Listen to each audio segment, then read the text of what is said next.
മുള്ളുകമ്പിയില് വീണതിന്റെ ഒരു പാട് അത് ശരിക്കും ഉണ്ടായതാ അല്ലേ? ഒരു മില്ലിമീറ്ററിനാണ് വോക്കൽ കോഡിന്റെ ഇപ്പുറത്ത് വന്ന് നിന്നത് ഇങ്ങനെ ഓ വലിച്ചെടുത്തു. ഞാനൊരു കുട്ടിയുടെ കഥ പറയാം. വലിയൊരു ഗ്രൗണ്ടില് ഉം. ഫുട്ബോൾ കളിക്കുന്നതിനിടയിൽ തെന്നി വീണു ഒരു മുള്ളില്. എന്നിട്ട് കമ്പി കൃത്യം കഴുത്തിൽ തെറിച്ചു. പിന്നെ അത് വലിച്ചുരിയപ്പോ കുറെ ചോര പോയി. പിന്നെ എനിക്ക് പാട്ട് പാടാൻ പറ്റുമോ എന്നൊക്കെ ചിന്തിച്ച് ഭയങ്കരമായിട്ട് ടെൻഷൻ അടിച്ചു.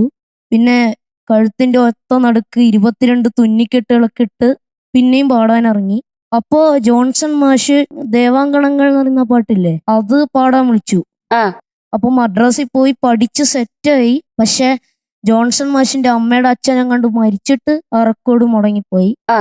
എന്നിട്ട് ആ കുട്ടിയുടെ പരീക്ഷ ഉണ്ടായപ്പോഴാ പിന്നെയും വിളിച്ചു. അതുകൊണ്ടാ ആ കുട്ടിക്ക് വരാൻ പറ്റിയില്ല. ഉം.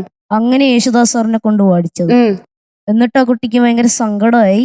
ഉം. പക്ഷെ പിന്നെ 91-ലും 92-ലൊക്കെ ദേവരാജൻ മാസ്റ്റർക്ക് സിനിമ പാടിച്ചു.